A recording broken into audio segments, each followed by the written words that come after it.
So today I'm going to attempt to show you how to make gingerbread. This is only my second attempt, so it may not go the best. So first what you'll need is honey. You'll probably need a little bit more than 1 jar of honey, so this and probably another couple of, probably about that much if it's this jar, so that much. I can't be more accurate than that because unfortunately the recipe I'm using from the Normannis forum uses millilitres or pints but doesn't use grams, which is what honey is actually measured in. So that makes things a little bit more difficult. We'll also need black pepper, well not black pepper but pepper, ground ginger and ground cloves. And then for the actual gingerbread you will need breadcrumbs, lots of breadcrumbs. This is I think 8 slices of bread all in all, and that's about 15 ounces. This recipe it's ridiculously simple, like literally as long as you know how to boil things, you will know how to do it. So first what you need to do is get your honey and take it to the boil. And knowing my luck, I won't be able to open this jar now.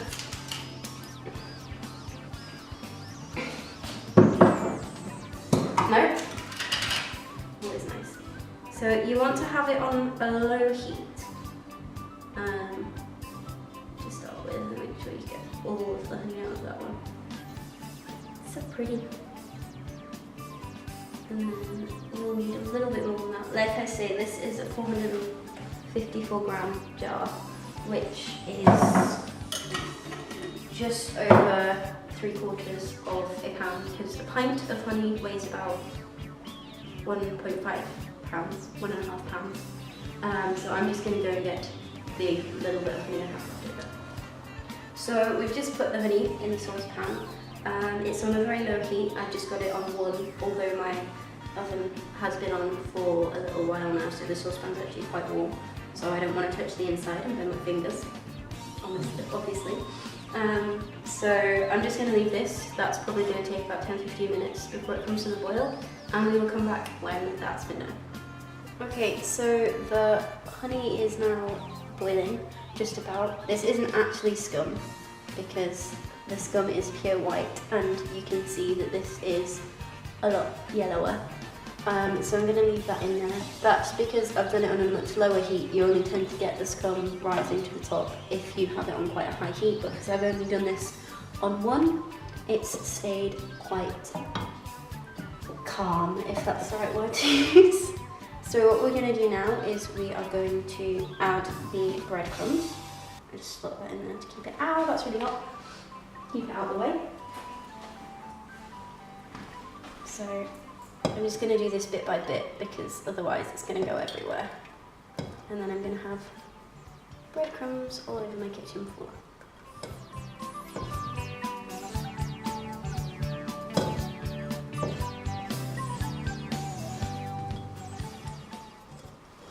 Okay, and then ship the rest of them. Oh, crikey.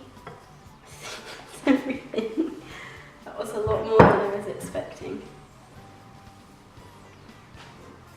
Okay, and then this needs to be stirred. I think the breadcrumbs could have possibly been a little bit finer than this, just perhaps.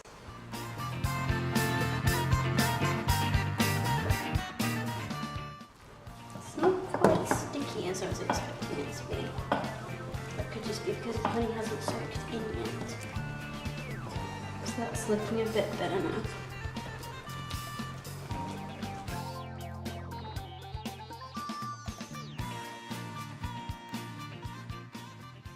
So first you need 5 tablespoons of ground ginger. So we'll just add those. This is where all your spices come in basically. This is 1. This is 2. My ginger is quite gooped up because it's been held over quite a lot of stir fries. So the steam has made it all lumpy. So that was maybe 3. 4-ish. That's like half, so let's put another one in. That's about 5. If not, it'll be a little more gingery than the last attempt, but that's not a terrible thing. Okay, and then for cloves, you want 1 teaspoonful. I nearly said tablespoon, and don't put a tablespoon of cloves in. I don't think that would taste particularly pleasant. And then you lastly want your pepper.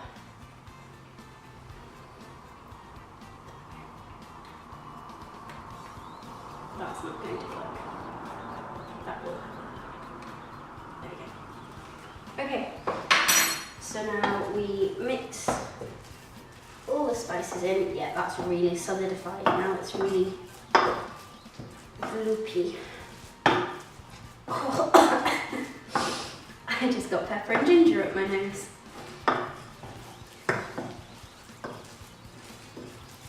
Okay, so when you've mixed it all in together, the consistency, and I've had this the same both times, is something like that. So it's very thick and quite heavy. Okay.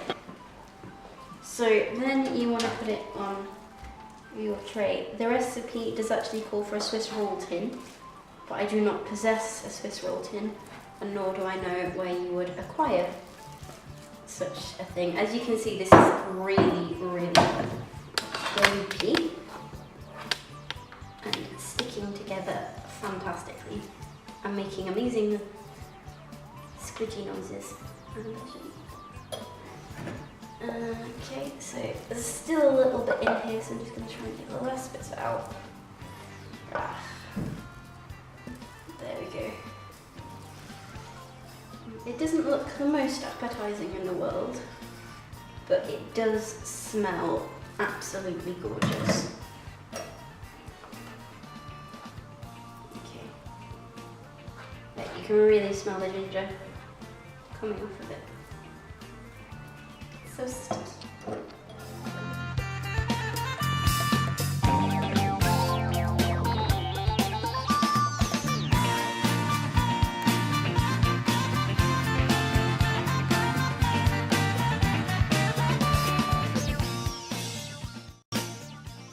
So, to quote my pita, here's some I made earlier.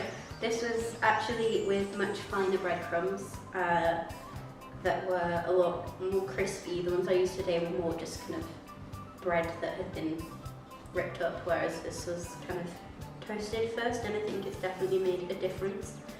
Even after 24 hours, well, almost 24 hours, and some time in the fridge, it's actually still quite soft.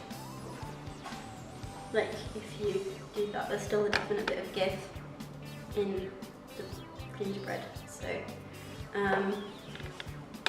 I'm not sure how authentic or accurate it is, but it does taste good, so there's that.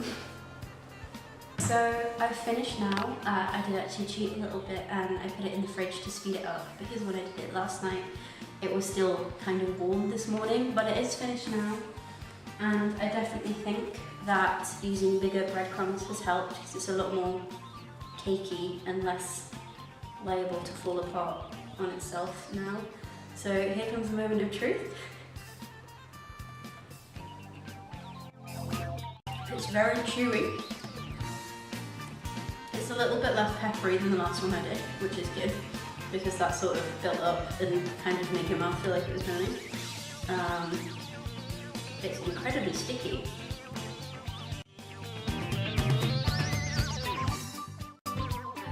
It's very chewy, but on the whole, I think that